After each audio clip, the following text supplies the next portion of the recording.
Rumor mulai beredar di seluruh bangunan. Para penghuni mengira ada makhluk gaib yang menghantui lift itu. Itu pasti vampir. Iya, benar mungkin. Iya. Kalian harus bisa menangkapnya. Iya. Kalau nggak gimana nasib kita para penghuni? Iya, betul. Alkisah. Cerita kali ini mengisahkan tentang kematian misterius yang bahkan sempat dimuat di koran Turki.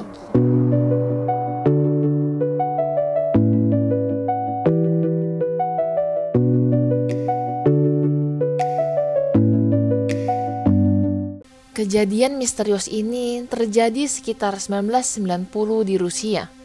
Polisi dipanggil ke sebuah gedung bertingkat untuk menginvestigasi kematian misterius seorang pria. Pria itu mati di dalam lift, tersungkur di lantai.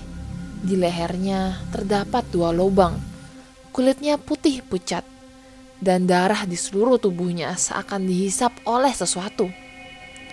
Anehnya, tidak ada jejak darah, sidik jari, ataupun tanda-tanda orang yang masuk ke dalam lift itu selain si korban. Kasusnya tidak bisa diselesaikan.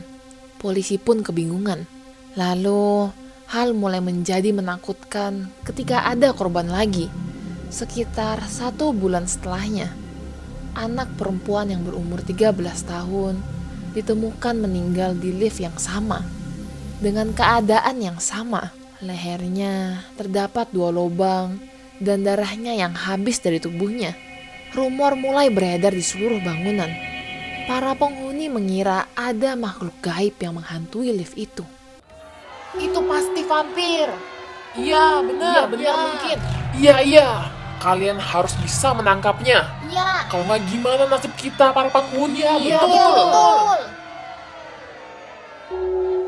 Bapak, Ibu, tenang dulu. Kami akan lakukan pengecekan. Jangan langsung berprasangka buruk. Para penghuni merasa takut dan panik, menolak untuk menaiki lift tersebut sampai masalahnya selesai.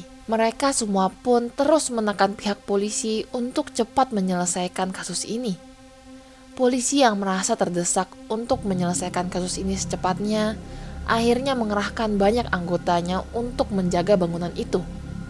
Bahkan, seorang detektif dan kapten polisi juga ikut menyelidiki. Mereka naik turun lift itu selama 1 hari penuh, tetapi tidak menemukan apa-apa. Sampai pada akhirnya liftnya berhenti dan lampu di lift mati.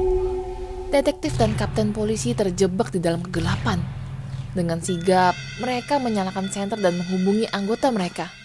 Siaga, lift berhenti di sekitar lantai 4. Lampu mati total. Tiba-tiba, mereka mendengar suara aneh dari plafon lift. Suara apa itu?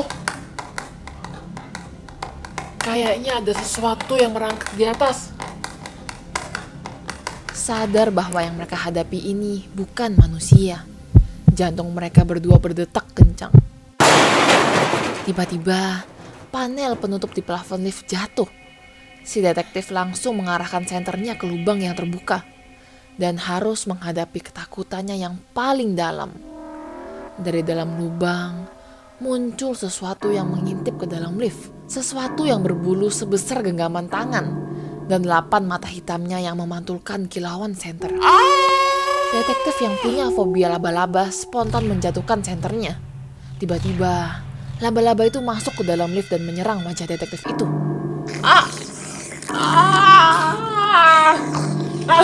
Teriakan detektif kembali terdengar.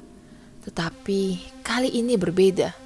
Teriakannya tidak hanya penuh dengan rasa takut yang luar biasa, tapi juga rasa sakit yang luar biasa. Melihat itu, kapten polisi sempat bengong sebentar. Lalu dia mengambil senjatanya dan menembak laba-laba raksasa itu. Sayangnya, bidikannya meleset dan hanya melukai salah satu kakinya. Makhluk itu pun kabur dan kembali ke atas plafon lift. Anggota polisi pun berhasil membuka pintu lift yang nyangkut. Kapten, Anda tidak apa-apa? Akan tetapi, mereka menemukan detektif yang sudah pucat pasi. Dan kaptennya yang sangat gemetaran sambil mengarahkan senjatanya ke lubang plafon. Akhirnya, pemerintah dengan cepat memanggil pasukan khususnya untuk membasmi laba-laba raksasa itu. Mereka juga dengan cepat menutupi berita tentang laba-laba raksasa itu. Tetapi, salah satu koran Turki sempat mendapatkan informasi yang mengklaim bahwa laba-laba itu merupakan mutasi dari salah satu fasilitas nuklir. Apakah cerita ini benar-benar terjadi? Tidak ada yang tahu. Tapi mungkin bisa menjadi buah pikir kalian jika kalian terjebak di dalam lift.